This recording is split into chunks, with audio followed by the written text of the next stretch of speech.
ningependa tuanzie hapo kwenye ziwa. Jamaa na makutano na mataifa na lugha. Ni picha iliyo wazi katika akili zetu tunapokiamua kutafakari juu ya jambo hili, kwamba katika tukio hili la Jehanamu kutakuwepo na watu kutoka kabila zote, kutoka katika nyanja zote za maisha, katika zama zote za historia, watu wa rangi zote, makabila yote, ambao kwa lugha fupi Biblia huita jamaa na makutano na mataifa na lugha. Sasa kusanyiko hili lote la watu, Biblia huwa ina lugha inayotumia kuliita. Katika Zaburi 107 aya ya 23 maandiko yanasema hivi: washukao baharini katika merikebu, wafanyao kazi yao katika maji mengi. Katika Biblia neno maji mengi huwakilishwa kama jamaa na makutano na mataifa na lugha. Katika lugha ya unabii, maji mengi huwakilisha jamaa na makutano na mataifa na lugha. Katika unabii, maji mengi. Wakati mwingine katika lugha ya picha Mungu anapozungumza, kwa mfano kama Zaburi 107 anapozungumza maji mengi, anasema kuna watu wanaofanya biashara, wenye merikebu. Hiyo ni lugha ya picha ambayo Mungu anatumia kumaanisha merikebu ilikuwa ni vyombo vilivyokuwa vikitumika kufanya biashara kwa wakati huo, na hata leo meli ndio zinabeba mizigo kwenye mabandari yetu. Hayo unaona ndio uchumi mkubwa huko hapo. Merikebu ni nyenzo ya uchumi. Kwa bandari tunaita ni nyenzo, ni lango la uchumi, lakini bandari kama haina merikebu haiwezi kuwa lango la uchumi. Kwa hiyo merikebu katika maandiko pia zimetumika kuwakilisha biashara au uchumi. Sasa wafanyao kazi yao katika maji mengi, hawa ni wafanyabiashara. Maji mengi katika fungu hili imewakilisha mataifa, jamaa na makutano na lugha. Isaya 17:13 anasema mataifa wananguruma kama ngurumo ya maji mengi. Mataifa wananguruma kama ngurumo ya maji mengi. Kunguruma kunakotajwa hapa yani ni fujo, yani machafuko. Namna ambavyo bahari inavyofikia mahala mawimbi inachafuka, inatengeneza takataka, inazalisha takataka nyingi na kuzitupa nchi kavu, ndivyo Biblia inavyofananisha hali hiyo na mataifa na makutano na lugha, watu wote walioko duniani. Ndiyo maisha ambayo serikali na jamaa na makutano na kabila mbalimbali zinavyoishi. Kuna wakati zinachafuka, zinatoa takataka, alafu takataka hizo zinatolewa ndani ya mioyo yao, zinatupwa hapo. Kwa mfano vita, unakuta ni vurugu ambazo zinatoka kwenye akili za watu. Maneno yanavyotolewa yanachafua, hatimaye watu wanaingia katika hali ya machafuko, na hali inakuwa mbaya, aidha ya kikabila na kabila, au ya kifamilia, au ya kitaifa, au dunia nzima, kama tulivyoona vita ya kwanza ya dunia na vita ya pili, na baadaye vita ya tatu iko inaendelea, kama ambavyo tunavyoweza kuona mataifa mbalimbali hali ya kijamii ilivyo. Kwa hiyo mataifa wanafananishwa ile hali yao ya machafuko na namna ambavyo bahari au maji mengi yanavyochafuka. Mataifa wananguruma kama ngurumo ya maji mengi, lakini atawakemea, nao watakimbia mbali sana. Watafukuzwa kama makapi milimani mbele ya upepo, na kama mavumbi vuru mbele ya tufani. Hiyo ni lugha ambayo Biblia inamaanisha mataifa yanawakilishwa na maji mengi. Hii pointi ikae vizuri sana. Kwa hiyo tunakuja maji mengi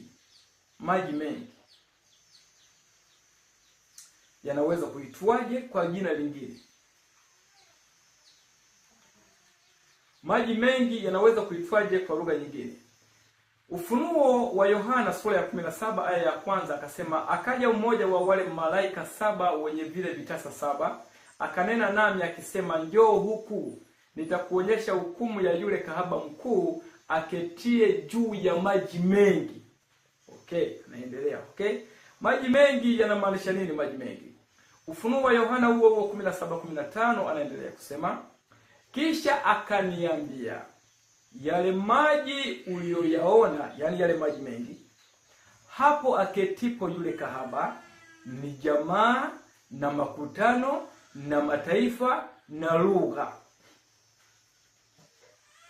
Kwa hiyo maji mengi huwakilisha jamaa na makutano na lugha. Hiyo point ni ya msingi sana. Kwa hiyo jamaa na makutano na lugha na mataifa huwakilishwa kwa maji mengi. Sasa maji mengi yanaweza kuwa nini? Maji mengi yanaweza kuwa bahari. Maji mengi yanaweza kuwa ziwa.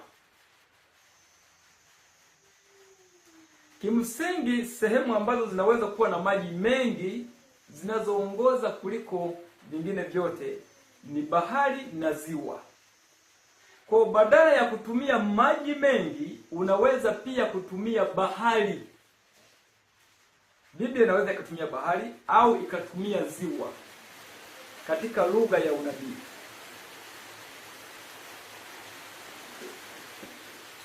Kwa bahari na ziwa ndipo mahali penye maji mengi. Sasa Biblia inaposema kwamba ziwa la moto, hiyo ni lugha ya picha ambayo inawakilisha mkusanyiko mkubwa sana wa watu kutoka katika kabila, kutoka katika jamaa, kutoka katika lugha, kutoka katika mataifa mbalimbali, watakaokuwa wamekusanyika na kujaa katika upana wa nchi. Watu wote walioishi tangu wakati wa Adam mpaka zama za wale ambao wataishi katika wakati wa kufunga historia ya dunia, wataamshwa wote katika mavumbi, waovu wote wakisimama hapo. Kwa mkusanyiko huu, kumbuke kwamba ni unabii ambao uko mbele. Kwa hiyo Mungu katika kueleza na picha hii ya watu watakaokuwa mkusanyiko huu mkubwa wa watu, anatumia lugha hiyo ya ziwa. Ziwa linawakilisha wingi wa hao watu, kabila, jamaa na lugha na makutano na mataifa. Wala sio kwamba kutakuwa na ziwa sijui na ziwa sila namna gani, sehemu kuna maji yanachemka moto, sijui kuna mahala patakuwepo na namna gani. Ni watu wa kabila mbalimbali watakao kuwa wamefufuliwa, wale waovu, kila mmoja kwa ajili ya kuvuna kile alichopanda. Mkusanyiko huo mkubwa ndio unaoitwa ziwa. Sasa kwa kuwa kutakuwa na moto katikati yao, sasa unaitwa ziwa la moto.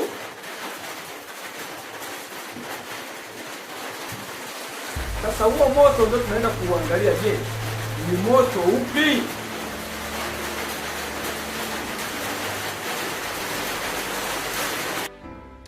Sasa fungu la Ufunuo 21 aya ya kwanza na ya 5 anasema, kisha nikaona viti vya enzi, wakaketi juu yake, nao wakapewa hukumu. Nami nikaona roho zao waliokatwa vichwa kwa ajili ya ushuhuda wa Yesu na kwa ajili ya neno la Mungu, na hao wasiomsujudia yule mnyama wala sanamu yake, wala hawakuipokea ile chapa katika vipaji vya nyuso zao wala katika mikono yao, nao wakawa hai, wakatawala pamoja na Kristo miaka 1000. Hili ni tukio ambalo linatangulia kabla ya Jehanamu, ambapo waliokombolewa wanachukuliwa kwenda mbinguni kwa muda wa miaka 1000. Wakati huo waovu waliolala makaburini hawatafufuliwa, na wale watakaokutwa wako hai watalala mavumbi, wataungana na wenzao makaburini, watakaa humo makaburini kwa muda wa miaka 1000.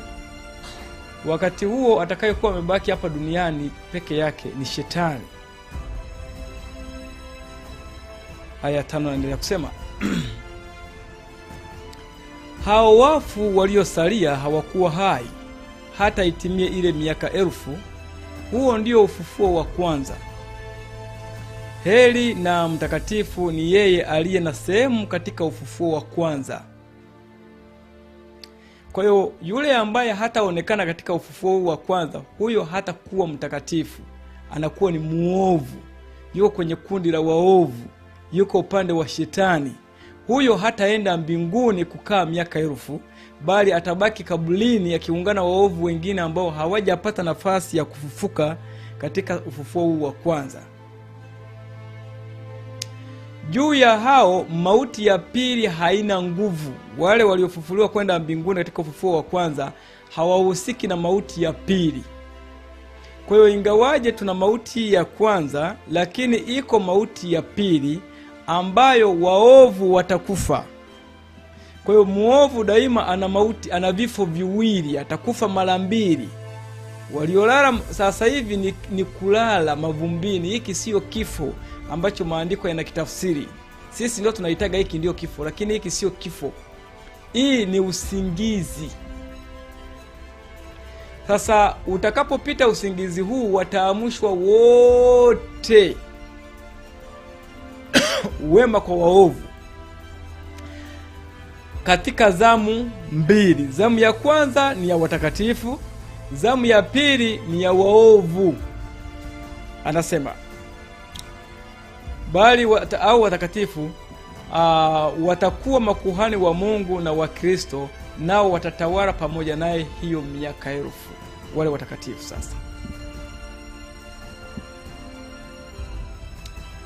sasa hali ya dunia ndani ya miaka 1000, watakatifu wamechukuliwa, wamepelekwa mbinguni kwa muda wa miaka 1000. Hapa duniani ni hali gani itakayokuwepo? Kwamba tupite hapo kidogo. Ndani ya miaka 1000 nini kitakuwa kinaendelea baada ya tukio la watakatifu kuondolewa? Kisha nikamuona huyo mnyama na wafalme wa nchi na majeshi yao wamekutana kufanya vita na yeye aketie juu ya farasi yule, tena na majeshi yake. Hapa ni mwanzoni, wakati Kristo anakuja kuchukua watakatifu. Ndio Biblia sasa inatuanzia hapo. Yule mnyama akakamatwa. Andiko akisema mnyama katika unabii huwakilisha serikali iliyo kinyume na Mungu. Sasa tunajua kwamba kuna harakati sasa hivi za kuunda serikali moja ya dunia. Sio kuna harakati za kuunda, tuko chini ya utawala wa serikali moja ya dunia. Dunia iko chini ya utawala wa serikali moja. Tunaelekea kwenye kuhitimisha kwenye sheria ya kuondoa amri za Mungu, na hata siku ya ibada kuweka moja kwa lazima. Sasa serikali hii wanayoiunda ndio ambao watakaoandaa mapambano dhidi ya mwana kondoo anapokuja duniani mara ya pili kuwachukua watakatifu. Sasa wote wanaojumuisha hii serikali ambao watakuwa ni viongozi waandamizi katika serikali hii, ndio kwa jina moja hapa wanawakilisha mnyama, ndio watakamatwa hao. Na yule nabii wa uongo, hii ni viongozi wa dini ambao wataungana na hii serikali moja kwa ajili ya kuwatesa wale ambao tumewaona pale wakifufuliwa, waliokatwa vichwa, waliouawa. Hawa wote, kundi hili la viongozi wa dini na kundi la viongozi wa serikali watakaoendesha mchakato wa mwisho kufunga historia, ndio wanaotajwa hapa.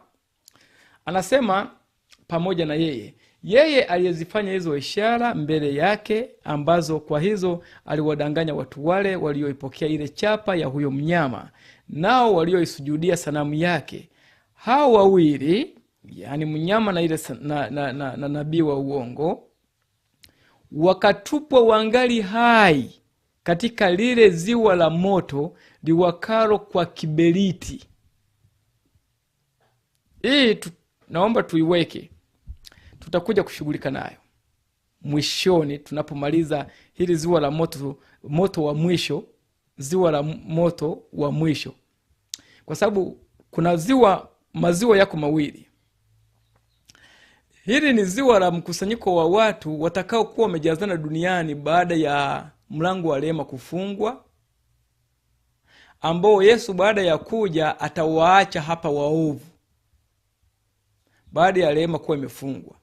Hili ni ziwa la kwanza. Ni ziwa hili wanawekwa tu makundi mawili yametajwa, mnyama na nabii wa uongo. Ni hao tu wanatangulia. Sasa hili tutalizungumza mwishoni. Naomba tuanze kwenye ziwa lile la mwisho kabisa. Yako maziwa mawili. Haya. Na wale waliosalia waliuawa kwa upanga wake yeye aliyeketi juu ya yule farasi. Upanga utokao katika kinywa chake, na ndege wote wakashiba kwa nyama zao. Baada ya Yesu kuja kuwachukua, akamkamata mnyama pamoja na nabii wa uongo, wakatupa katika ziwa la moto. Walibaki watu wakiwa hai. Hawa sasa wengine ambao hawakutupa katika ziwa la moto, hawa waliuawa kwa upanga wake yeye aliyeketi juu ya yule farasi. Upanga utokao katika kinywa chake, ambaye ni Kristo huyo. Na ndege wote wakashiba kwa nyama zao. Taangalia upanga unaotoka kinywani. Kwenye kinywa cha Yesu kuna upanga, ambao upanga huo sasa ndio utakao waua wale ambao watakuwa waovu. Ufunuo 19:17 hadi 18 anaendelea kusema, kisha nikaona malaika mmoja amesimama katika jua, akalia kwa sauti kuu, akiwaambia ndege wote warukao kati ya mbingu. Hiyo ndege hao tutakuja kuangalia pia ni kina nani.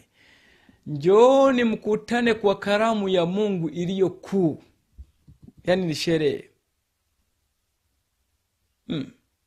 Mpate kula nyama. Kwenye sherehe hiyo sasa ni nyama ya wafalme na nyama ya majemedari ndio inaliwa, na nyama ya watu hodari ndio inaliwa, mashujaa, watu wa kuaminiwa, watu wenye sifa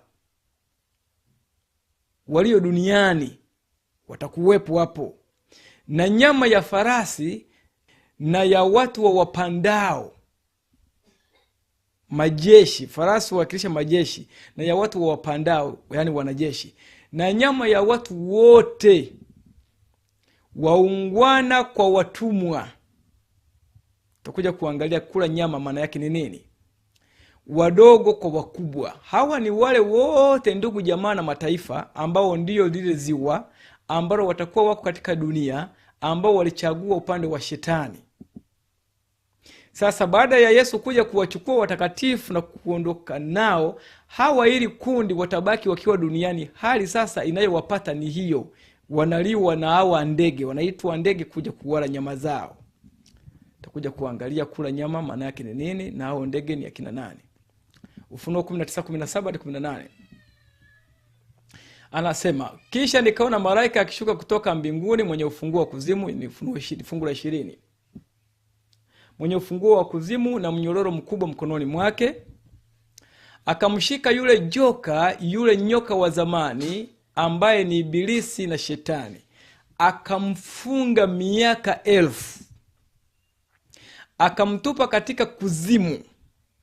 Akamfunga, akatia muhuri juu yake, asipate kuwadanganya mataifa tena, hata ile miaka 1000 itimie. Na baada ya hayo yapasa afunguliwe muda mchache. Kwa hiyo wakati watakatifu wako mbinguni, waovu wamebaki duniani, wamekufa, Shetani atabaki duniani kwa muda wa miaka 1000.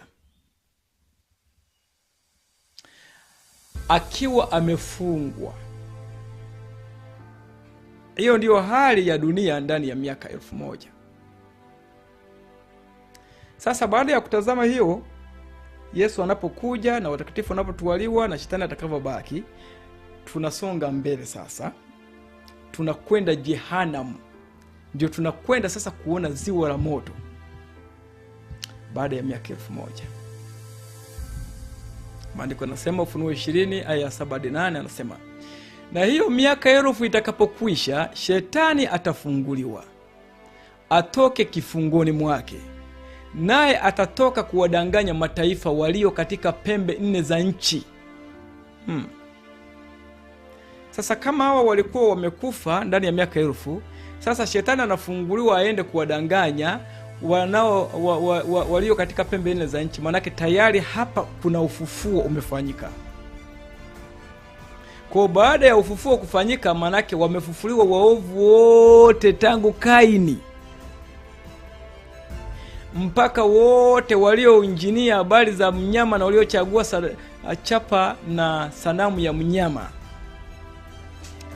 Wote wamefufuliwa, wamerudi kuwa hai. Kuna watu wazima hapo, kuna watoto wadogo hapo, kuna wazee vikongwe hapo, kuna watu wa kila namna, kuna waheshimiwa hapo, kuna watu wa kila namna.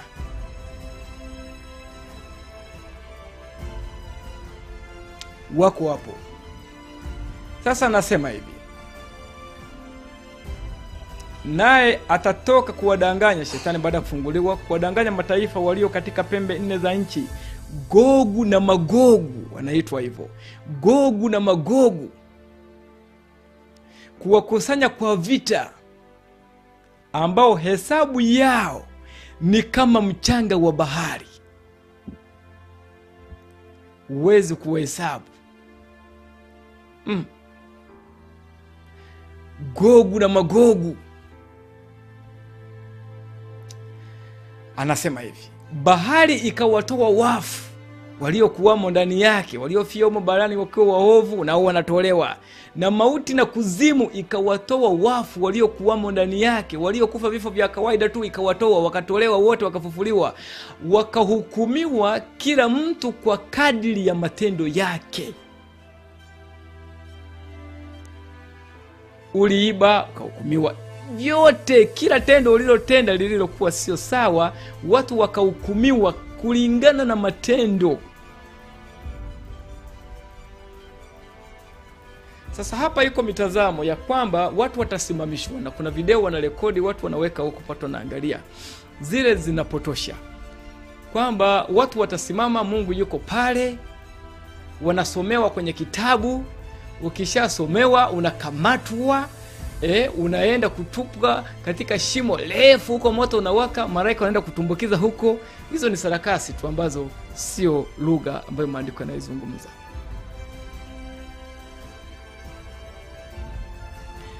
Wakahukumiwa kila mtu kwa kadiri ya matendo yake.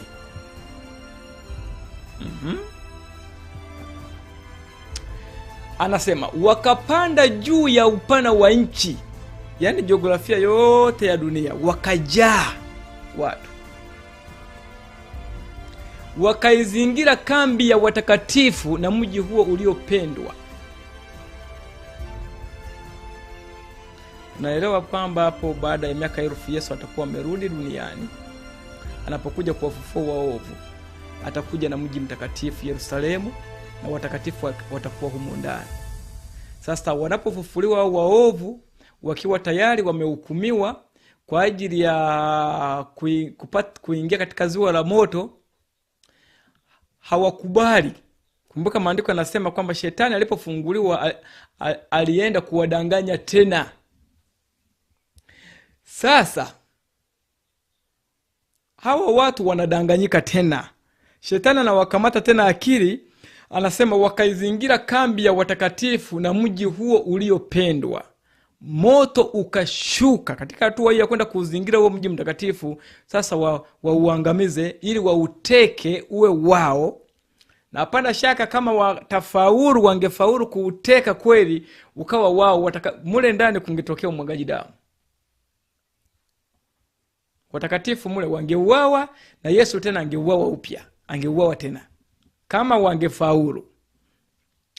Lakini hawafaulu kwa sababu walikwisha kushindwa, shetani alikwisha kushindwa, hawafaulu. Maandiko yanasema moto ukashuka kutoka mbinguni ukawala. Sasa ndipo ambapo akili ya mwanadamu huwa inaruka tu moja kwa moja kutafsiri maandiko kama inavyoelewa siku zote. Na hilo ndio tatizo ambalo liko katika upande wa maandiko haya. Sasa tutaenda kuangalia moto huu unaoshuka kutoka mbinguni kwa Mungu. Tunasema hivi, katika ufalme wa Mungu hakuna vitu vya kuumizia, hakuna silaha za kimwili. Na Yesu hajatuonyesha kwamba Mungu ana tabia ya kuunguza watu na moto. Ndiyo maana wakati walipomshauri kwamba ashushe moto uangamize wale watu wa pale, Yesu alikataa. Akawaambia, hamjui ni roho wa namna gani mliye naye. Kwa hiyo roho anayetawala mbinguni, ambaye ni roho wa Mungu, hawezi kuunguza wanadamu kwa moto. Hiyo Bwana Yesu alikataa. Na maandiko niendelee kukumbusha kwamba katika somo tulilopita tumeangalia kwamba ili kufahamu kitakacho waua wa dhambi, tazama Kalvari. Ili kuona namna ambavyo Mungu atashughulika na wadhambi siku ya mwisho waovu, tazama Kalvari. Usipotazama Kalvari ndio umeenda. Kifo kile cha Kalvari ni kifo ambacho Yesu amekufa badala ya mwanadamu muovu.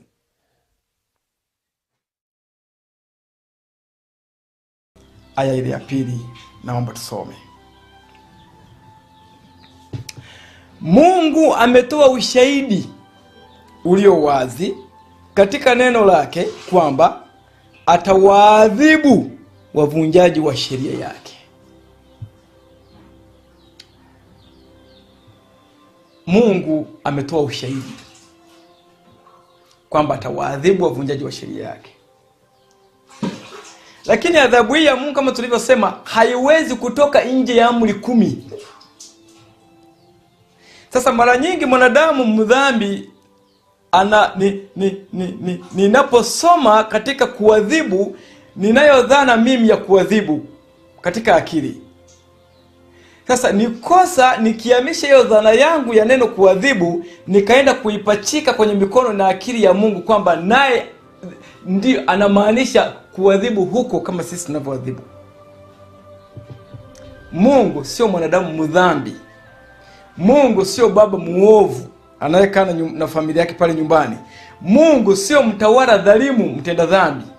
Mungu sio mfalme anayevunja sheria yake. Kwa hiyo Mungu atawaadhibu ni kweli waovu, lakini ondoa dhana ile ya kuadhibu kwa binadamu anakokujua. Sasa tunaweka dhana gani? Anaendelea kusema, Mungu ametoa ushahidi ulio wazi katika neno lake kwamba atawaadhibu wavunjaji wa sheria yake. Wale wanaojifurahisha wenyewe kwamba yeye ni mwenye huruma sana kiasi cha kutoweza kutekeleza haki kwa mwenye dhambi, wanachopaswa kufanya peke yake ni kutazama katika msalaba wa Kalvari. Kwa hiyo kifo cha siku ya mwisho cha waovu kiko Kalvari. Usipotazama Kalvari, hakuna namna unaweza kuelewa maandiko haya. Na ndiyo maana tukaambiwa hivi, waenende kwa sheria na ushuhuda. Kama huwezi kusema sawasawa na maneno hayo, sawasawa na sheria ya Mungu, huwezi kusema sawasawa na Yesu, maisha yake, imani yake, matendo yake, wewe huna chochote unachoweza kueleza. Yaani haijalishi una mfano wa Elia, una mfano wa Musa, una Galika, una Sodoma na Gomora, kama utumii sheria na utumii maisha ya Yesu hapa duniani, huna chochote unachoweza kueleza cha maana. Ni uasi tupu. Sasa anasema wakati huo wanapotembea kwenda kuizunguka kambi ya watakatifu, wakiwa wamekamatwa tena akili na shetani, ndipo ambapo moto unashuka kutoka mbinguni. Moto huo unaposhuka kutoka mbinguni unafanya jambo moja, unawala. Sasa mwanadamu anapo aksi hiyo, basi anaona ni ule moto wa kupikia viazi. Akili yetu mara nyingi imekuwa ikifikiria hivyo, lakini mambo hayako hivyo tunapozidi kusoma maandiko na kuchunguza. Anasema hivi, na yule ibilisi mwenye kuwadanganya akatupwa katika ziwa la moto na kiberiti, alimo yule mnyama na yule nabii wa uongo. Okay. Kwa hiyo mnyama na nabii wa uongo tunaona wao pia wanakuwa wanaendelea katika lile ziwa. Wao waliingia tangu mapema kabla hata ya miaka 1000. Miaka 1000 tu ilipoanza waliingia. Sasa hapa tunawaona pia wanaendelea, wamo katika ziwa la moto. Sasa anaingizwa na ibilisi. Nao watateswa mchana na usiku hata milele na milele. Hiyo lugha iko hapo, milele na milele, tutasema tutaishughulikia. Anasema mauti na kuzimu zikatupwa katika lile ziwa la moto. Okay. Kwa hiyo kuna vitu vingine tena vinaingizwa humo kwenye mauti na kuzimu. Yaani vinamalizikia hapo. Hata mauti inafia hapo na kuzimu inafia hapo. Kumbuka Wakorinto wa kwanza sura ile ya 15 fungu la 25 na 26 anasema hivi, adui wa mwisho atakayebatilishwa ni mauti. Kwa hiyo hata kifo ni adui wa Mungu. Sasa kama kifo chenyewe ni adui wa Mungu, maana yake Mungu hana kifo mbinguni. Kifo siku zote kiko na mwenye kifo hapa duniani ambaye ni shetani. Sasa shetani amewarithisha wanadamu kifo. Wote ambao wamekubali kuungana naye, wamekubali kupokea hali yake ya kufa, kifo alicho nacho shetani, ambacho ni uadui na Mungu, hicho kifo. Kwa sababu Mungu ana uadui na kifo.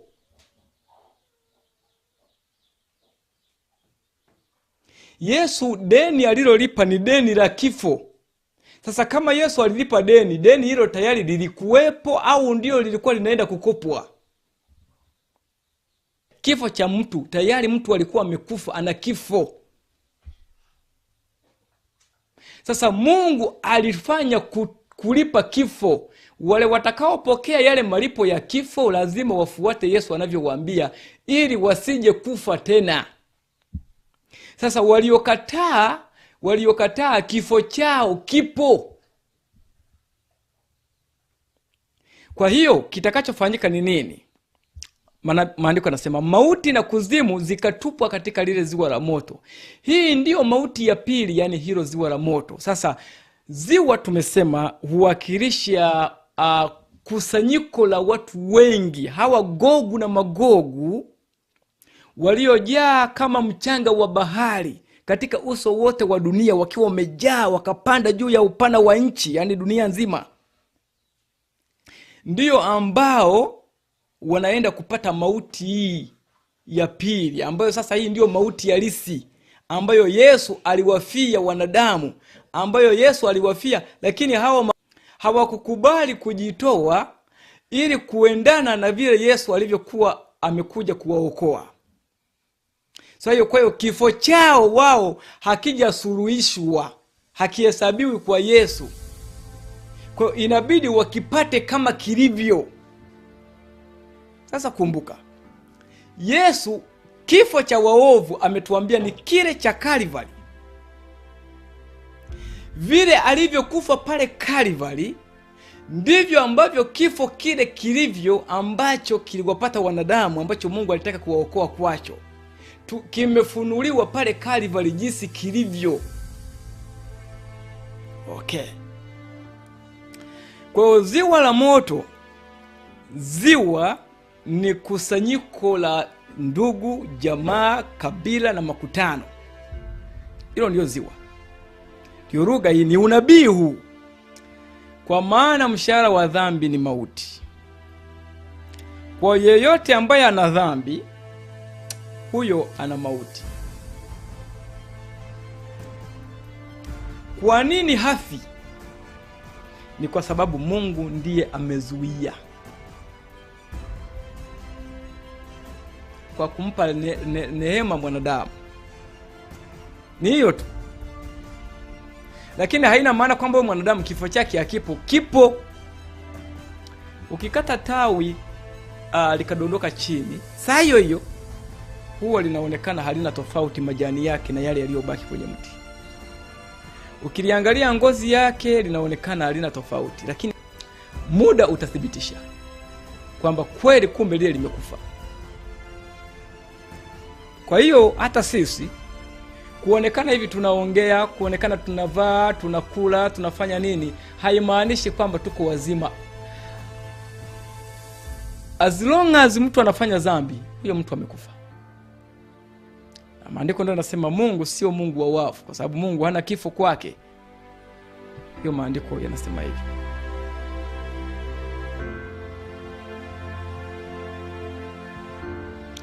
Naomba tuendelee. Sasa moto gani ambao utashuka kutoka mbinguni?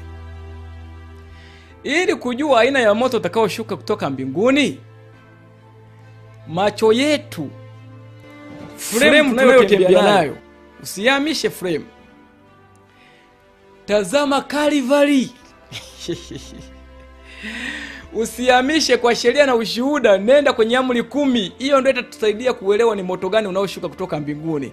Kama uwezi kwenda hapo kwa sheria na ushuhuda, hakuna utakachoelewa. Moto, maandiko yanaposema moto, unaelewa nini? Moja, tunaenda kuangalia aina za moto kwa mujibu wa maandiko. Lugha neno moto, maana ya kwanza huwakilisha moto wa kuunguza mwili na nyama. Yaani ule wa kupikia viazi, ule wanaochomea matofali. Moto huu ambao tunapikia, huo unaitwa moto wa damu na nyama, unaounguza damu na nyama.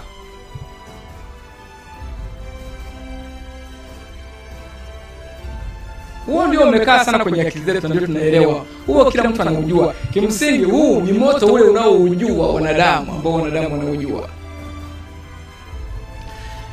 Maana ya pili ya moto, maandiko yakizungumza moto, humaanisha ishara ya Roho Mtakatifu.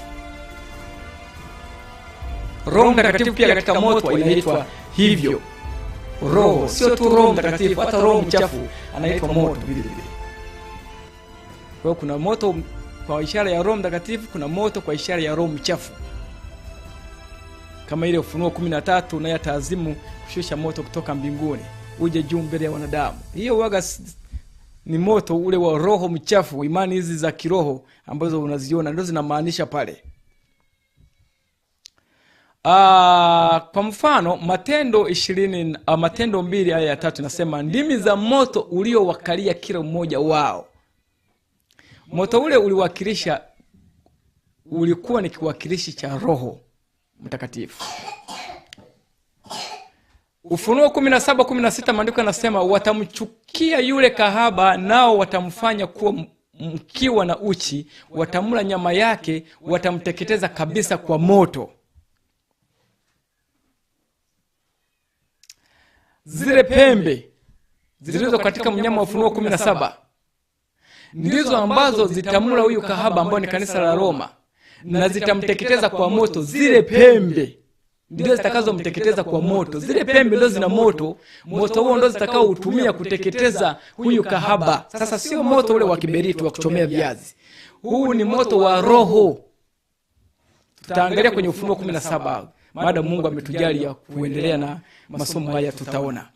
Kumaanisha kanisa lile la Roma litageuzwa hali yake ya muonekano kwa kutumia nguvu ya kiroho ambayo kwa ufupi tumeeleza kwenye kitabu kile cha Ufunuo 17, ni nguvu ya roho ya umizimu. Hii imani ya kiroho, ulokole, kimsingi ndilo jina la maarufu tunalolijua, ulokole, sura ya imani ya ulokole.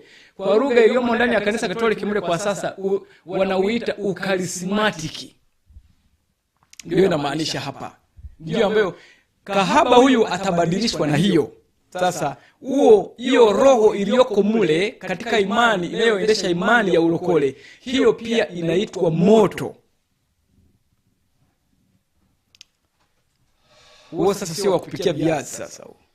Hata ule wa hapo. Namba 4, moto.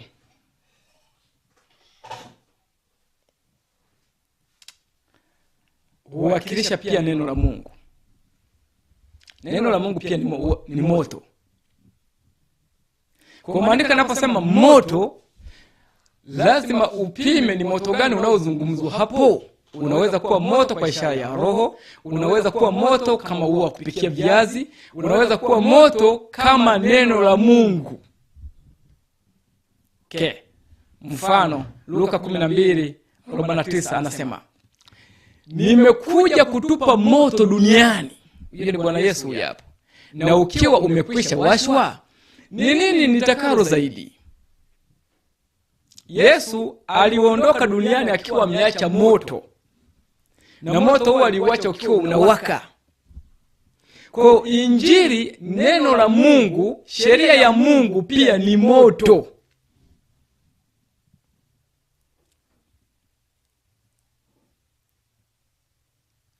Neno la Mungu ni moto. Ndio maana sasa wakati mwingine pia maandiko yanasema kinywa cha Mungu, ulimi wa Mungu unatoa moto, ni moto, ukimaanisha neno lake.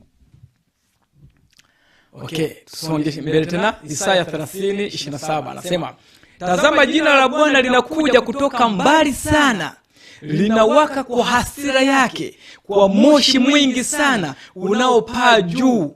Midomo yake imejaa ghadhabu na ulimi wake ni moto ulao.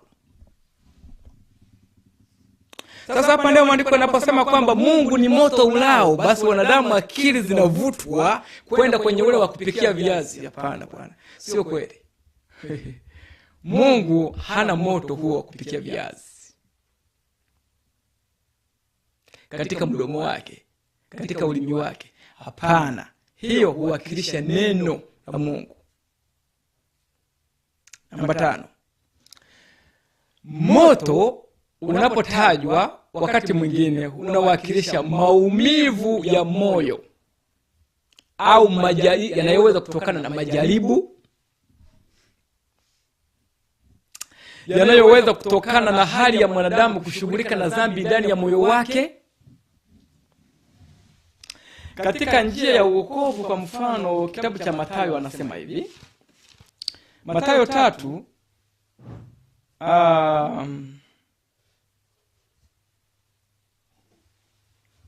fungu la 11 hadi 12 anasema, kweli mimi nawabatiza kwa maji kwa ajili ya toba, bali yeye ajaye nyuma yangu ana nguvu kuliko mimi, wala sistahili hata kuvichukua viatu vyake. Yeye atawabatiza kwa Roho Mtakatifu na kwa moto. Yesu anawabatiza watu kwa Roho Mtakatifu na anawabatiza watu kwa moto. Kwa moto sasa hapa maanishi ishara ya Roho Mtakatifu. Roho ameshatajwa kwa namna yake kama roho. Sasa moto hapa ni kitu kingine, ni maumivu ya ndani ya moyo. Yeyote anayemfuata Yesu lazima akabiliane na maumivu ya ndani ya moyo, maumivu ya kiakili. Katika kushindana na dhambi unapojaribiwa, katika kukataliwa na jamaa yanapokupata mambo kama hayo, katika kuteswa kwa ajili ya Kristo, unadhulumiwa, wakati mwingine unaamua kuacha kutoshindana na watu waovu, unaamua kujinyima, unasikia yote hayo, unaachana na mambo mbalimbali. yote yale yanaumiza akili katika kuyastahimili. Kama Yohana anapopelekwa gerezani mpaka nafikia mahali anawaza, huyu kweli ni Yesu kweli, mwana huyu ni Masihi, mbona haji kuniona huko gerezani? Anawaambia wanafunzi, nendeni mkamuulize ni yeye kweli au tumungoje mtu mwingine. Hali ile ya mashaka. Yeyote aliyemwamini Yesu katika dunia hii anapoendelea kukua katika hatua mbalimbali za Ukristo, maisha yake yote yamejaa maumivu. Maisha yake yote yamejaa maumivu ya fikra, katika kujitenga na kila aina ya uasi aliyokuwa nao, katika kukabiliana na majaribu mbalimbali yanayomjia, anapata maumivu, anaumia katika fikra. Sasa hapo ndipo kushiriki mateso ya Kristo. Unapoumizwa na kiakili kwa sababu ya imani ulio nayo, baada ya hilo tendo ukilishinda kwa kulistahimili, wewe unakuwa umekomaa, unapiga hatua nyingine ya kiroho kwenda juu. Sasa huo ndio ubatizo, unazaliwa upya kiroho. Huo ndio ubatizo ambao unaishi kwa Mkristo maisha yake yote. Na ubatizo pia wa Roho ni umwendelezo, anayekuongoza kimsingi kustahimili hayo majaribu, kustahimili huo moto na kupita katikati ya huo moto ukatoka ukiwa mshindi. Huwa ni Roho Mtakatifu. Kwa ubatizo wa Roho na ubatizo wa moto ni vitu ambavyo ni endless, visivyo na ukomo, mpaka Yesu anakuja. Kila siku Mkristo anazaliwa kiroho, anakomaa, anakuwa hatua. Kila siku Mkristo anapambana na majaribu, anaumia. Ni vitu visivyokoma mpaka Yesu anakuja. Watakaomalizia hao ni wale 144 pale katika kitabu ya Yakobo. Watamalizia na maumivu ya kiakili ambao ni moto. Kwa hiyo pale pia watashinda. Hiyo ndio hatua ya mwisho. Baada ya hapo watafutwa machozi kama tutakavyoona baadaye. Petro waraka wa kwanza katika sura ya 4 fungu la 12 hadi 16 anasema hivi: wapenzi, msione kuwa ni ajabu ule msiba ulio kati yenu unaowapata kama moto, ili kuwajaribu. Lengo la huo msiba unaowapata kama moto ni kuwajaribu, kama vile dhahabu inavyochomwa ili isafike iwe safi. Ndivyo maandiko yanavyotumia wakati mwingine. Anasema kana kwamba ni kitu kigeni. Kumbe kupata maumivu haya ya fikira ya kiakili ambayo yanaumiza kama moto sio kitu kigeni kwa Mkristo kiwapatacho. Lakini kama mnavyoyashiriki mateso ya Kristo, furahini, ili na katika ufunuo wa utukufu wake mfurahi kwa shangwe. Baada ya kuwa mmepitia hayo yote, Yesu atakapokuja mtafurahi kwa shangwe. Mkilaumiwa kwa ajili ya jina la Kristo ni heri yenu, kwa kuwa Roho wa utukufu na wa Mungu anawakalia.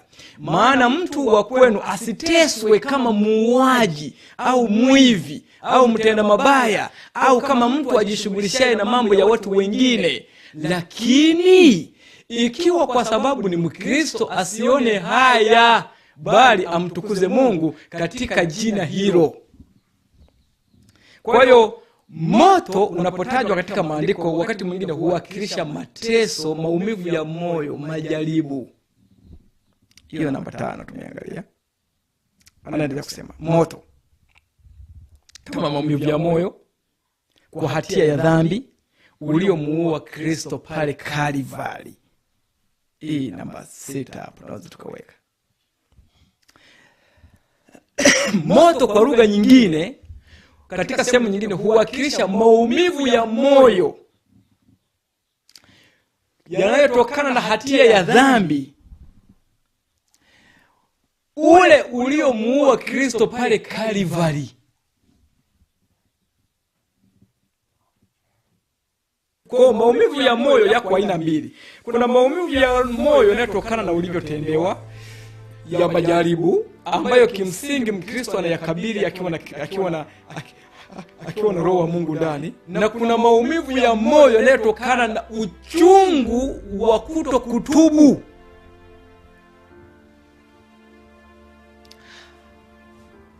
haya maumivu ya moyo yanayotokana na uchungu wa kutokutubu ndio moto ambao huo sasa ndio uliokuwa pale Kalvari, uchungu wa kutengana na Mungu, uchungu wa kukosa kabisa wokovu, wa kujitenga na uzima wa milele. Hayo sasa ndiyo maumivu ambayo kadri tunavyoendelea, hakuna maumivu mengine katika dunia hii yaliyowahi kuwepo yanayozidi uchungu huo wa kiakili unaotokana na moyo kujitenga na Mungu, uchungu unaotokana na maumivu ya mwanadamu kujitenga, roho nafsi kujitenga na Mungu.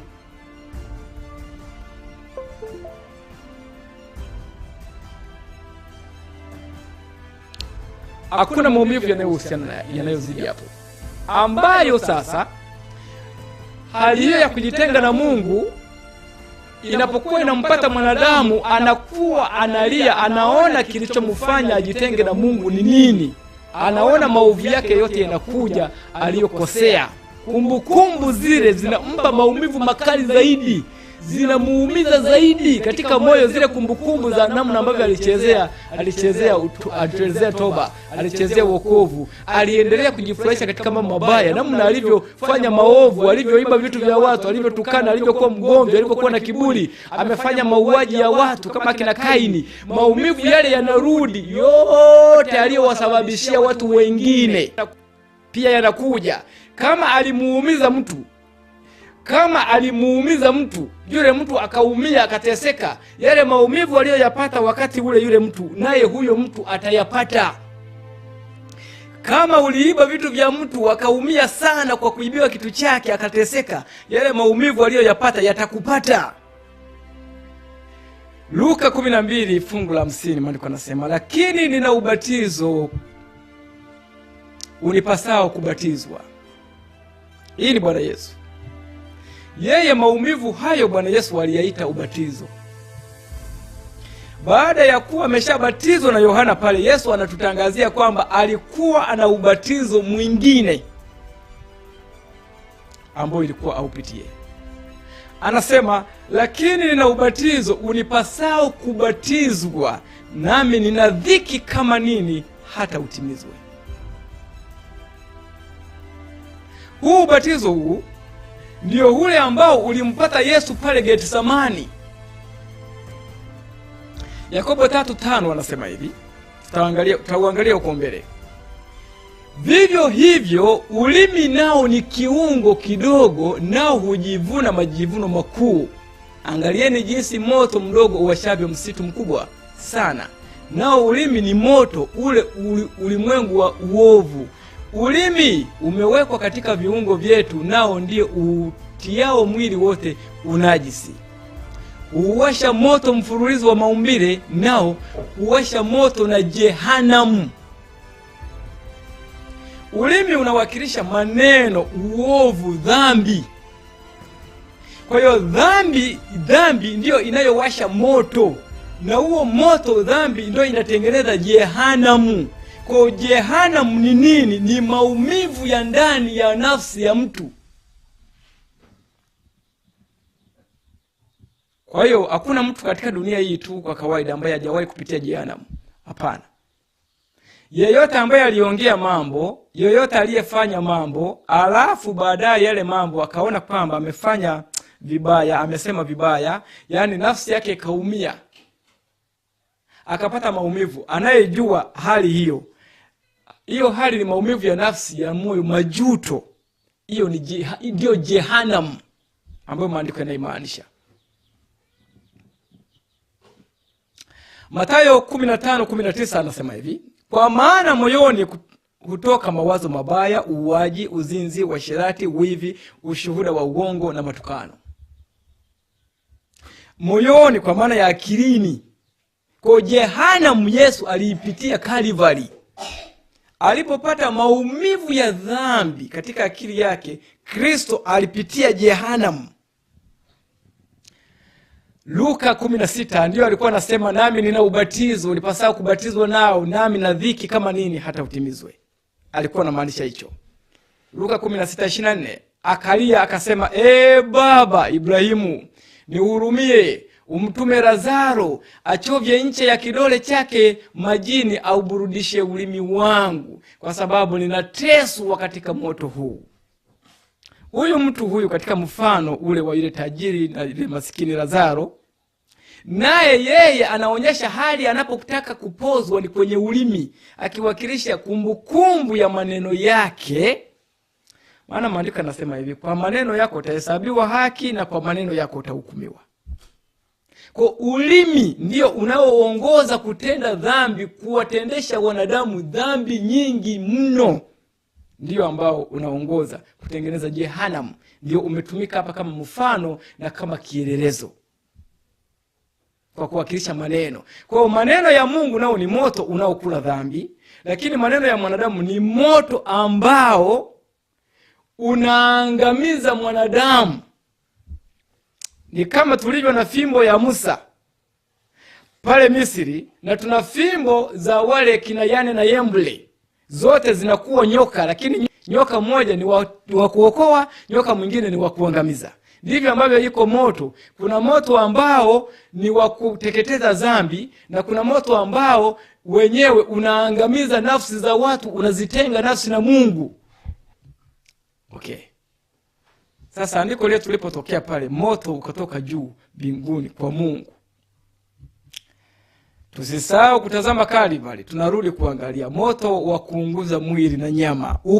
Uko pale Kalvari. Moto wa maumivu ya moyo, je, uko pale Kalvari?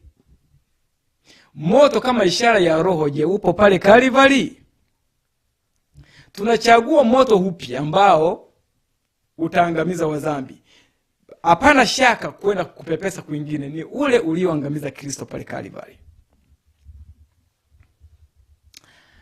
Dhambi ilichipua kutoka moyoni mwa Lucifer, na dhambi hiyo iko ndani ya moyo wa mwanadamu. Maana nasema moyoni ndio utoka hayo matukano, mauaji, manini yote yako moyoni, ndio yanatoka hapo. Kwa hiyo kwa Lucifer dhambi ilianzia moyoni, na kwa mwanadamu pia dhambi iko moyoni. Ni hapo moyoni ndipo vita ya dhambi inakomalizikia. Wala sio kwingineko, sio kwenye miguu, wala sio wapi, ni moyoni. Shindano la mwisho la dhambi ni pale ilipochipukia. Hapo ndio pambano la mwisho la dhambi linapoishia. Wala sio kwingine. Isaya 14:12 anasema hivi, jinsi ulivyoanguka kutoka mbinguni, ewe nyota ya alfajiri, mwana wa asubuhi, jinsi ulivyokatwa kabisa, ewe uliyewaangusha mataifa. Nawe ulisema moyoni mwako, kule ndiko dhambi ilikoanzia kwa Lucifer, nitapanda mpaka mbinguni, nitakiinua kiti changu juu kuliko nyota za Mungu. Moyoni, akiwa anazungumza huko, hata malaika wengine wasijue. Yeye binafsi ila Mungu akawa anaona. Nami nitaketi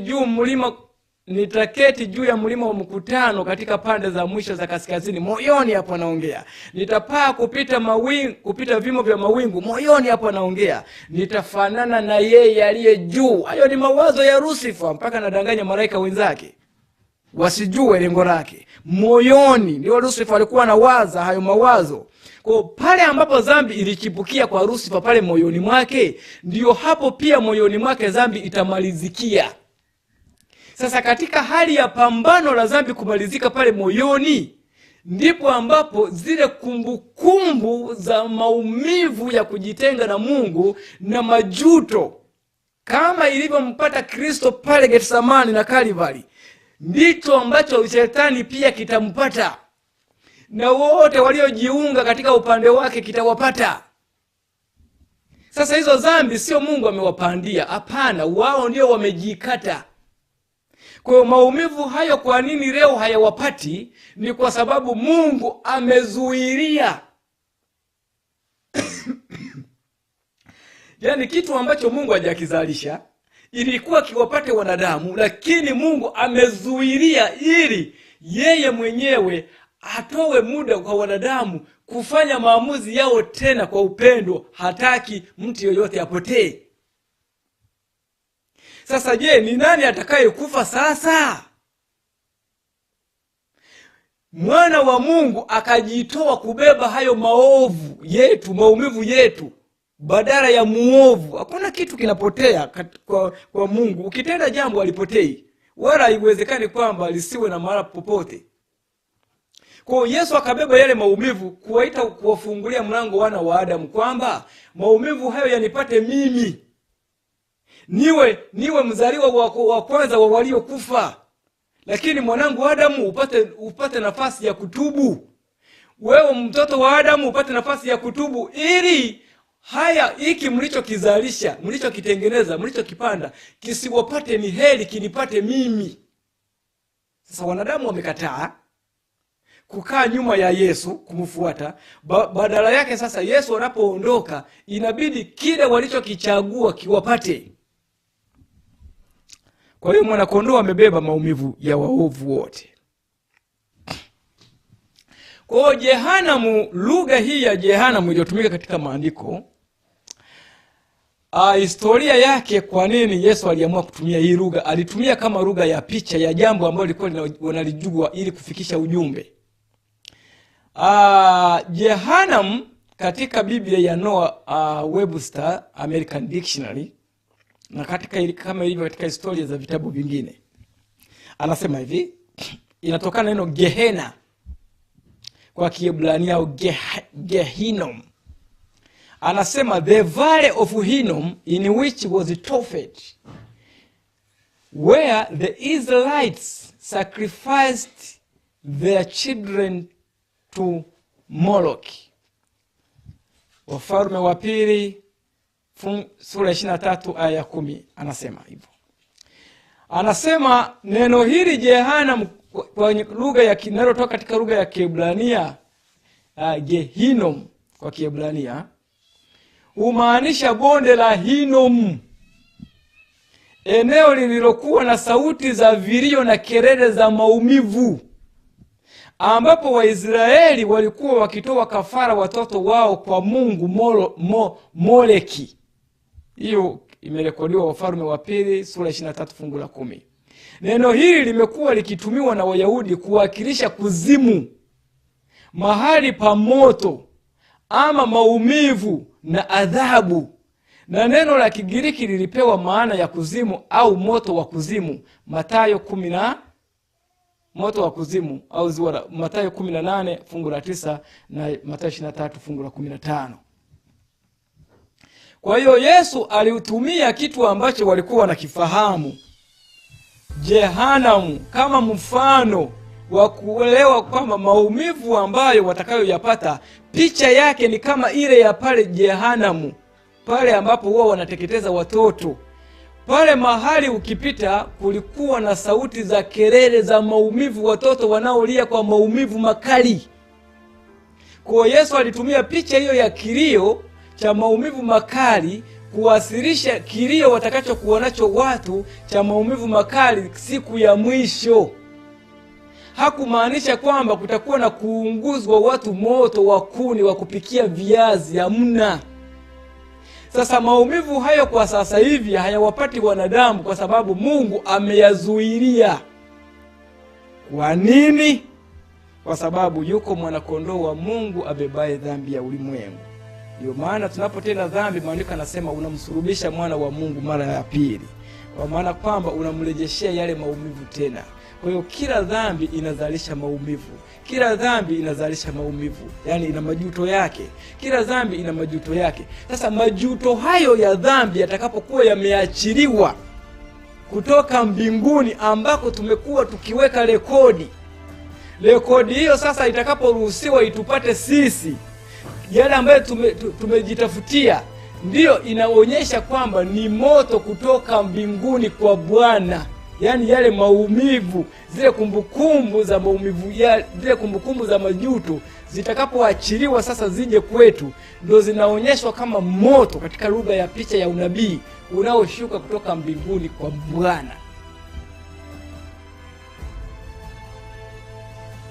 ambayo kimsingi ni maumivu ya kiakili kama yale yaliyompata Kristo pale Kalvari.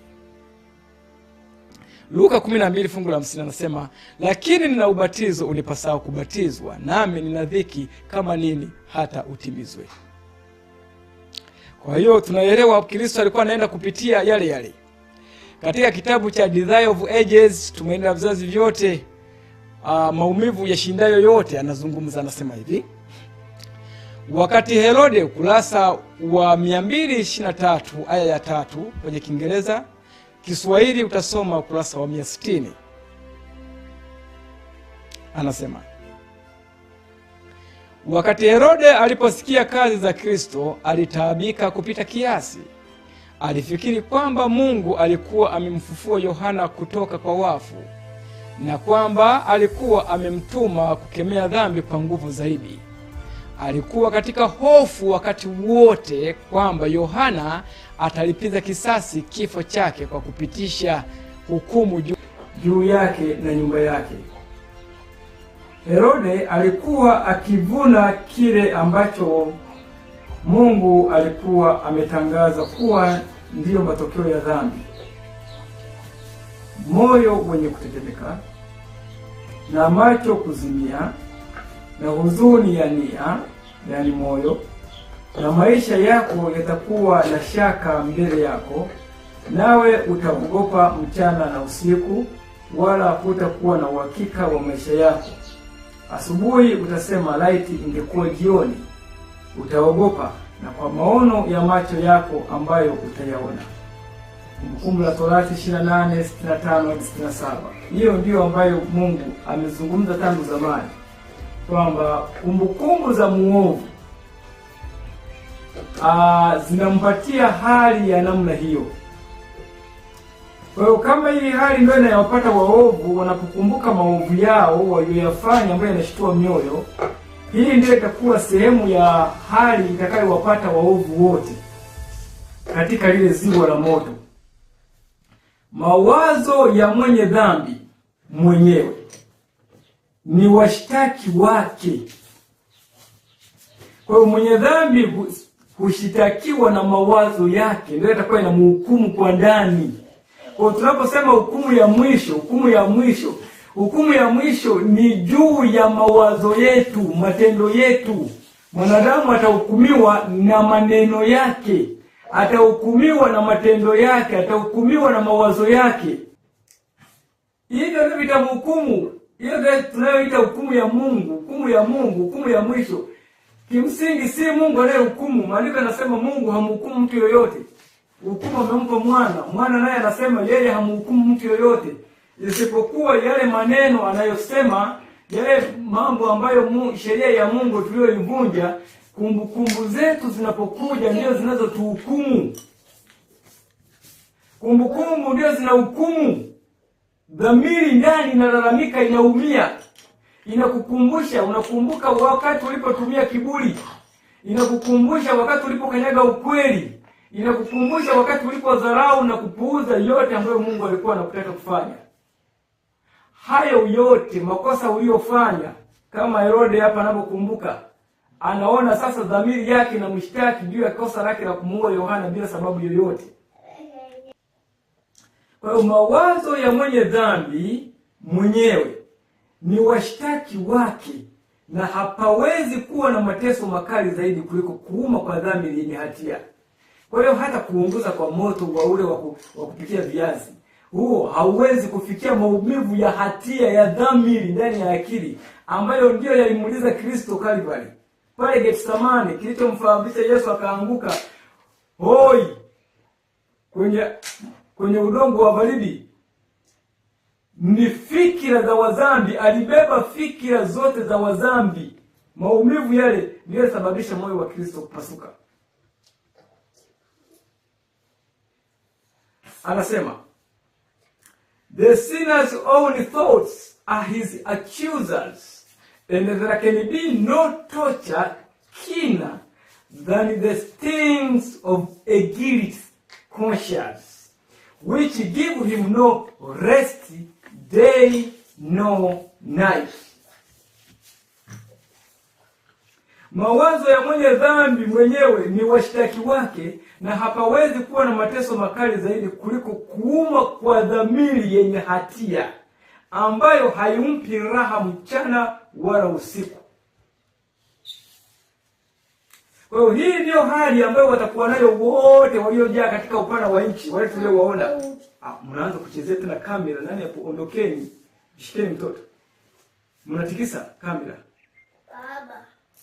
Bwana kompyuta. Mama Eveni, uje mchukue huko udi bwana. Kompyuta ionekane. Bebe udi bwana tayari.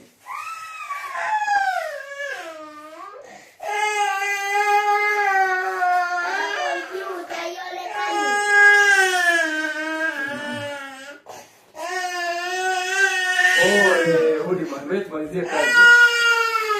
Bebe udi bwana. Bebe kwa mbele udi bwana, tumalizie kazi.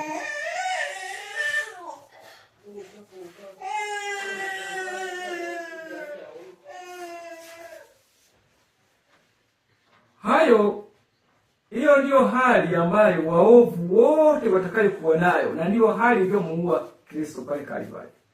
Anasema ndivyo ilivyo na dhambi, kama haitaangamizwa itamwangamiza mdhambi. Kama vile shetani alivyolibuni ndivyo itafanya. Kwa hiyo namna ambavyo kule moyoni shetani alipoibuni dhambi kule moyoni, katika akili alipokuwa akiwaza, ndivyo dhambi itakavyomwangamiza mdhambi kule kwenye akili. Hii ni manuscript ya 16 ukurasa 273 aya ya 3. Hii inaungana na fundisho la kwenye hema.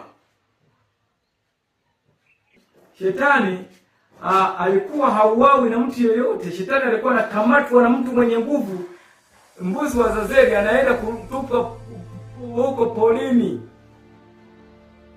Kwa hiyo atakaye shetani ni mawazo yake, ni kumbukumbu za mawazo yake ya dhambi. Zitakapokuwa zimeachiliwa kumbukumbu zake, naye anabebewa dhambi na mwana kondoo.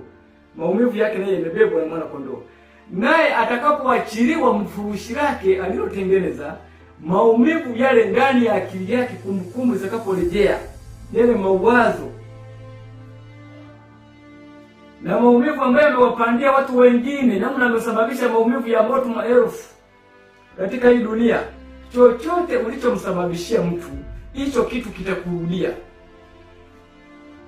Unajua dhambi yoyote ambayo mwanadamu ametenda dhidi ya dhambi, aidha dhambi ya kwake au dhambi ya mtu mwingine, ndivyo tunafanya dhambi. Kwa hiyo dhambi unayoitenda, ama umetukana, lile tusi litakapomuumiza yule mtu, hiyo ni pando umepanda, utavuna siku ya mwisho. Kama umeumiza mtu yeyote, hilo umepanda. Hakuna dhambi. Alisema mtu mmoja siku moja, namsikia akisema, dhambi ni deni.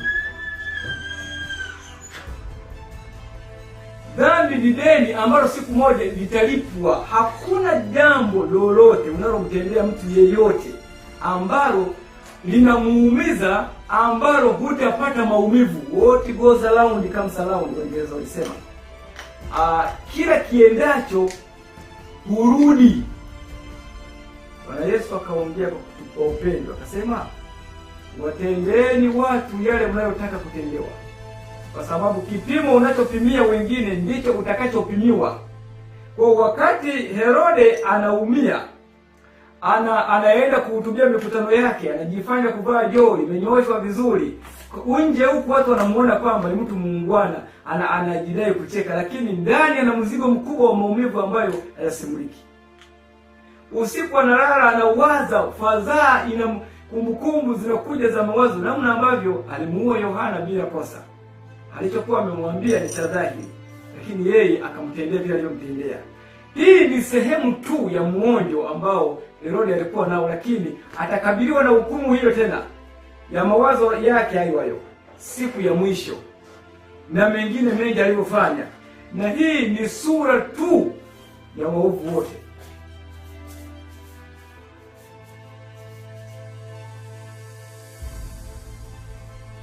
Kwa hiyo kusanyiko hilo kubwa, ndugu, jamaa, kabila na lugha na taifa wakiwa pale, watu wao wengi wanaitwa ni maji mengi, ni ziwa. Sasa ziwa hilo liko katika hali yote ya maumivu, kila mmoja analia na maumivu na kumbukumbu zake. Huyu kila mmoja kulia na kusaga meno, kila mmoja. Sasa ni ziwa kwa maana ya ni kusanyiko kubwa la watu wengi walio katika kilio na kusaga meno, walio katika maumivu makubwa ambayo mwisho wa siku yatapasua mioyo yao, watakufa na kuwa mizoga juu ya nchi.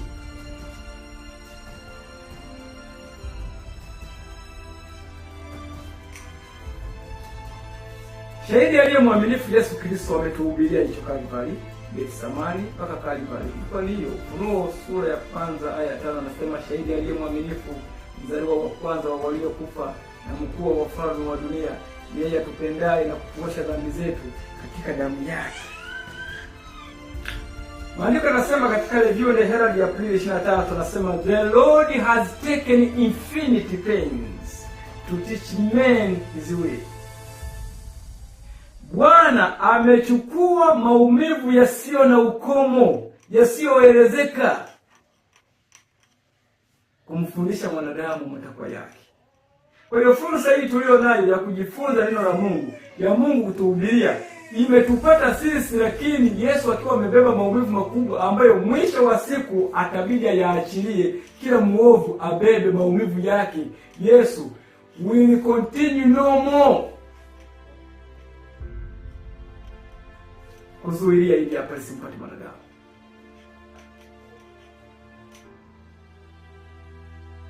Alikuwa karibu kuwaacha, alitaka kuchukua mizigo yao na kuiweka juu ya Baba, awaangalie na kuwatunza, wakati yeye akipitia uzoefu mkubwa na jaribio la maisha yake.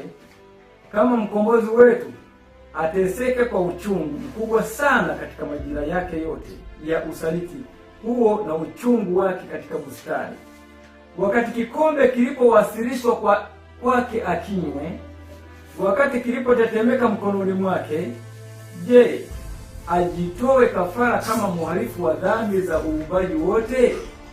Je, akinywe kikombe hicho cha uchungu kama utengano ambao ungempata hata aachane na baba yake katika maumivu ya kusulubiwa kwake kwa ajili ya uzito wa dhambi, na hata kutoka kwa baba yake katika uchungu wa kusulubiwa kwake kwa sababu ya uzito wa dhambi za ulimwengu na tabia yake ya kuchukiza? Na je, anapaswa kubeba hiyo ikiwa inawezekana kwa mwanadamu anaweza kuokolewa na pasipo na ulazima wa yeye kupitia kwenye kipindi hicho? Mwana kujitenga kutoka kwa baba yake kwa sababu ya dhambi. Kwa sababu waovu watajitenga na Mungu siku ya mwisho, lazima mwana apitie experience ya Musa. Sasa kule kujitenga kwa Musa, yeye anakaa pale. Kujitenga kwa Elia, anakaa pale. Kujitenga kwa Cyprian, Kristo abebe maumivu yale yote, yabebe yeye, ili Cyprian sasa asiwe na deni, aweze kuokolewa. Yote hayo yalimpata mwana wa Mungu pale Kalvari, pale Getsemani. Wakati yeye akipitia uzoefu mkubwa na jaribio la maisha yake kama mkombozi wetu, ateseke kwa uchungu mkubwa sana katika majira yake yote ya usaliti huo na uchungu wake katika bustani, wakati kikombe kilipowasilishwa kwake akinywe. Kwa kikombe tunachokiona kinachosemwa, kile kikombe ndiyo yale maumivu. Bwana Yesu akitafakari kuyapokea yale maumivu katika akili yake, ni jambo lililomgharimu kutafakari mara mbili. Ikafikia mara kuona, je, hakuna uwezekano mwingine wa mwanadamu kuokolewa bila njia hiyo ya yeye kupata maumivu? Tuendelee. Mwana wa Mungu aliinama katika mtazamo wa maombi katika bustani ya Getsemani. Uchungu wa roho yake ulilazimisha kupitia matundu ya vinyweleo vyake jasho kutoka kama matone makubwa ya damu. Hapa ndipo hofu ya giza kuu ilipomzunguka. Hii hofu ndio itazunguka pia waovu. Dhambi za ulimwengu zilikuwa juu yake. Wale ambao hawatatubu, dhambi hizo zitakuwa juu yao wenyewe. Alikuwa akiteseka badala ya mwanadamu kama mvunja sheria ya baba yake. Hapa palikuwa na tukio la jaribu zito. Nuru takatifu ya Mungu ilikuwa inapungua kutoka kwenye macho yake, na alikuwa akipita katika mikono ya nguvu za giza. Katika uchungu wa nafsi yake alilala kifudifudi katika udongo wa baridi. Alikuwa akitambua kukunja uso kwa babaye. Alikuwa amekitwaa kikombe cha mateso kutoka kwa midomo ya mtu mwenye hatia, na akapendekeza kukinywa yeye mwenyewe, na badala yake ampe mwanadamu kikombe cha baraka. Ghadhabu ambayo ilikuwa imwangukie mwanadamu sasa ilikuwa inamwangukia Kristo. Ni kutokana na sababu hii kwamba kikombe cha kutisha kilitetemeka mkononi mwake. Hiyo ni testimony, shuhuda kwa kanisa Gombo la Pili, sura 29 ukurasa 203 aya ya pili. Kwa hiyo kilio kile ambacho mwanadamu angekuwa nacho moyoni, Yesu kilimpata. Akajiweka katika viatu vya mtu muovu, katika fikira za mtu muovu, akapitia uzoefu wote wa mtenda dhambi. Kuanzia Getsemani mpaka Kalvari. Anasema ilikuwa ni katika saa hii ya kutisha ya giza, uso wa baba yake ulikuwa umefichwa, majeshi ya malaika waovu yakimfunika, dhambi za ulimwengu zikiwa juu yake. Ndipo maneno yalipotoka midomoni mwake, Mungu wangu, mbona umeniacha? Kifo cha wafia imani hakiwezi kulinganishwa na uchungu aliyouvumilia mwana wa Mungu. Kifo cha wafia imani. Kina Petro wamekufa miguu juu, kichwa chini. Kina nani wamechomwa ngozi, lakini maumivu yao hayawezi kulingana na maumivu hayo ya Yesu aliyopitia, ya maumivu ya dhambi. Tumeambiwa hivi, hakuna maumivu makali kupita maumivu ya hatia ya dhamiri.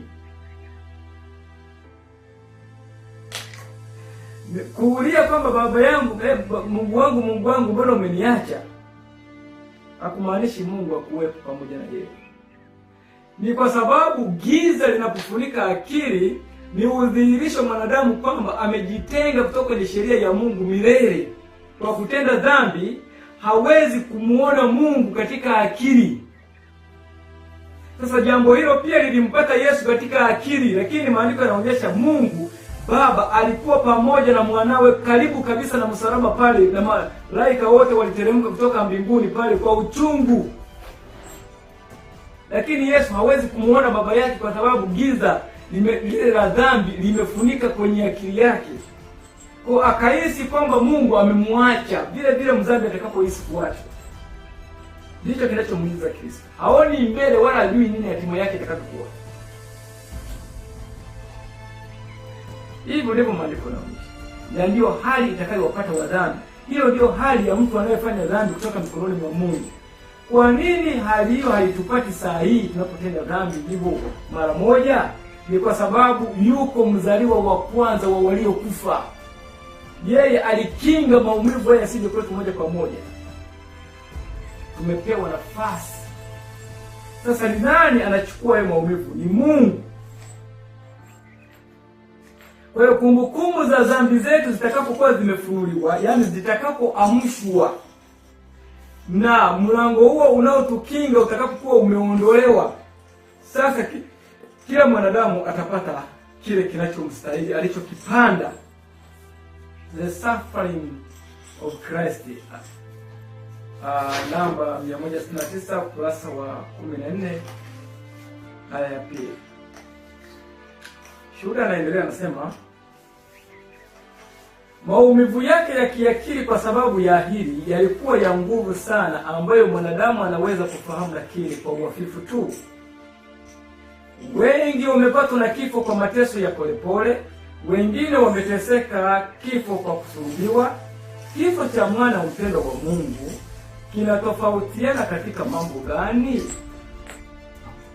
Ni kweli alikufa msalabani kifo cha kikatili sana, lakini wengine kwa ajili yake mpendwa wameteseka vivyo hivyo kadiri mateso ya kimwili yanavyohusika. Kwa nini basi mateso ya Kristo yalikuwa ya kutisha zaidi kuliko yale ya watu wengine ambao wametoa maisha yao kwa ajili yake? Mitume na watu wengine katika historia wameuawa kwa niaba kwa kujitoa kwa Yesu. Sasa kama Yesu alikufa msalabani, kuna wengi ambao wamekufa msalabani pia. Sasa kwa nini kifo chake ionekane kwamba ni dili zaidi kuliko cha watu wengine aliyokuwa nao wamekufa kama yeye? Nabii anasema hapa hayo walikufa mateso ya kimwili. Maumivu yao ni ya kimwili, sio ya kiakili. Utagundua wengine walikuwa wanakufa aliyokuwa wanaimba. Huwezi kuimba nyimbo za furaha alafu ukiwa na maumivu kwenye akili. Hicho kitu hakipo. Kwa maumivu yale ya kiakili Yesu alishachukua. Hao walikufa, maumivu hayapo.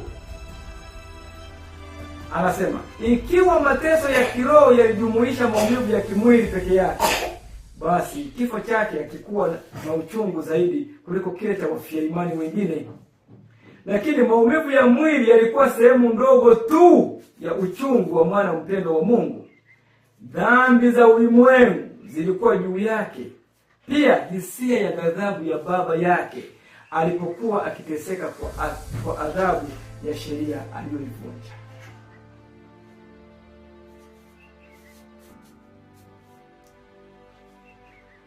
Mdhambi atapata ghadhabu ya Mungu, yani hasira ya Mungu, kwa maana kwamba hasira ya Mungu tumejifunza kwamba ni huzuni, Mungu kumwacha mwanadamu kwa huzuni. Mungu kumwacha mwanadamu kwa huzuni. Mungu kuruhusu matakwa ya mwanadamu aliyojichagulia ayampate au ayatende kwa huzuni. Kwa hata Mungu, Kristo anapolia, Baba Mungu wangu, Mungu wangu, mbona umeniacha? Mungu alikuwa na huzuni nzito sana saa hiyo. Na hata waovu watakapokuwa wanakufa, itakuwa Mungu ana huzuni kubwa sana waona watoto wake wapendwa wakiwa mikononi mwa shetani na wakipata maumivu. Shetani naye akipata maumivu, mzaliwa wa kwanza, mtoto mkubwa wa Mungu katika kazi yake yote ya uumbaji wa malaika. Shetani ndiye kazi ya Mungu ya kwanza, mzaliwa wa kwanza walioumbwa na Kristo ni shetani. Wa kwanza kabisa kuumbwa na Kristo ni shetani. Mungu hatafurahia. Hata watakatifu waliokombolewa hawatakuwa wakifanya sherehe. Hata wale watakatifu hawatafurahia, ndio maana watafutwa machozi. Baada ya hapo maandiko yanasema atawafuta machozi, yani huzuni ya moyo ile. Mungu itabidi awaondolee tena ile kumbukumbu, aifute, kwa sababu ni yenye kuumiza, yenye kutia huzuni. Watu watakapokuwa wanalia, hata ruhusu watakatifu wake baada ya hapo waendelee kuishi katika nchi mpya wakiwa na kumbukumbu za vile vilio vinaumiza mno. Mungu hatafurahia hata siku moja, kwa sababu sheria ya Mungu ni ya upendo. Kile lile tukio liko kinyume ya upendo. Dhambi haimfanyii mwanadamu upendo, kwa hiyo inamjeruhi hata Mungu. Ndio maana baada ya hapo hakuna dhambi tena.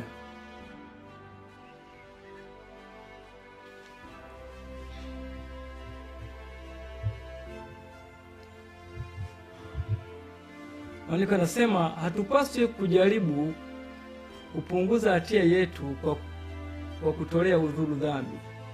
Lazima tukubali makadirio ya Mungu kuhusu dhambi, na hilo ni nzito kweli. Na hiyo ni nzito kweli. Kalvari pekee ndiyo inayoweza kufichua ukubwa mbaya wa dhambi. Kalvari tu ndio inafunua ukubwa wa ubaya wa dhambi. Kama tungelazimika kubeba hatia yetu wenyewe ingetusaga. Lakini yeye asiye na dhambi amechukua nafsi yetu. Sasa kuna nukuu hii naomba tumalize nayo. Katika mateso yake makali, Kristo hakuhisi uchungu wa maumivu dhidi ya baba yake.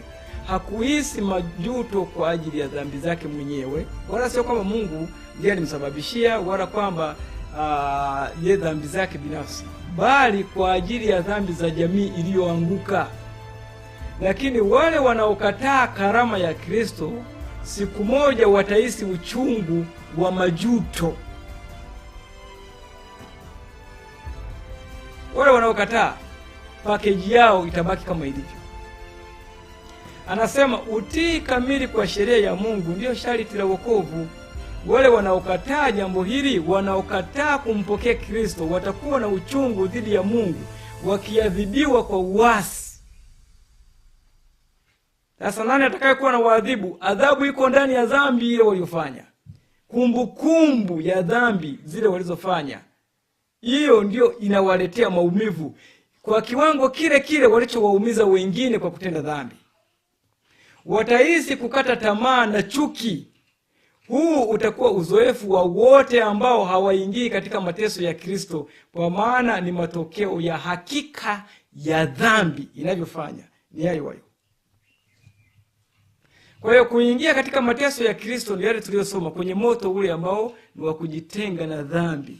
Kupitia majaribu hapa duniani unashiriki mateso ya Kristo. Maandiko yametuambia wale ambao wanakwepa kujikana nafsi, wanakwepa kuachia maisha yao kwa Kristo, kwa sababu wanaogopa kutengana na vyakula wanavyovipenda, tabia wanazozipenda, maovu wanayoyapenda, mazoea wanayoyapenda, kwa sababu wanaogopa hizo changamoto, ndugu, jamaa, kuchukiwa na nini, kwa sababu hawataki kukua katika kutofautiana na mamlaka za dola kama mitume ilivyowakuta wakauawa na serikali.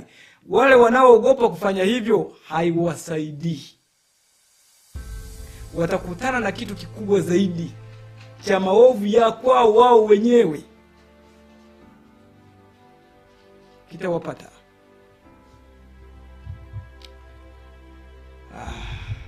Mungu atusaidie sana.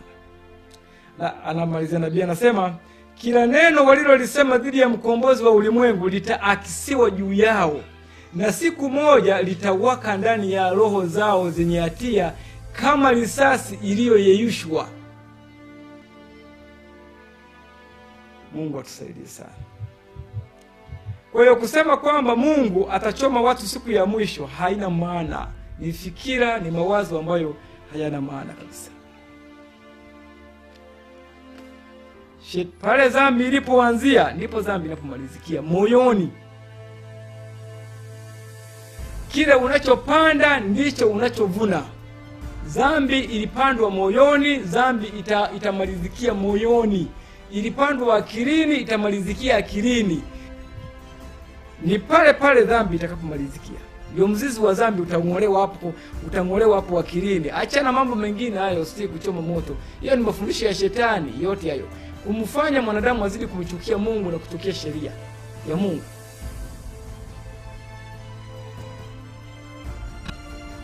Kwa hiyo tunaona kwamba msingi mzima wa sheria ya Mungu, sheria yote ya Mungu, katikati yake imeshonwa na uzi mmoja. Huwa napenda kutumia lugha hiyo. Kuna uzi unaounganisha hizi amri zote 10, muhimili wake tunaweza kusema pia hivyo. Katikati ni upendo. Kwa hiyo upendo haumfanyii jirani neno baya, haupungui neno wakati wowote. Sisi kwetu tusijipime. Tukijipima sisi kwetu, kwa sababu binadamu anapungua, lakini Mungu habadiliki hata kwa nukta moja. Habadilishwi na tukio, habadilishwi na saa, habadilishwi na wakati.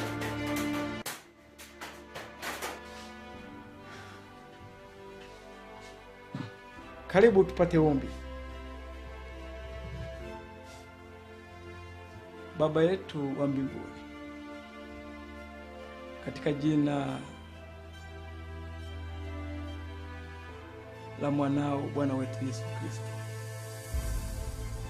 tunakushukuru kwa ajili ya ujumbe huu muhimu. Utusamehe pale ambapo tumekufikiria wewe kuwa mkatili na muovu utakayewababua watu kwa moto. Nuru hii iwe na matunda katika maisha ya msikilizaji huyu na katika maisha ya wote ambao wataipokea. Ndilo ombi letu katika jina la mwanao Yesu Kristo.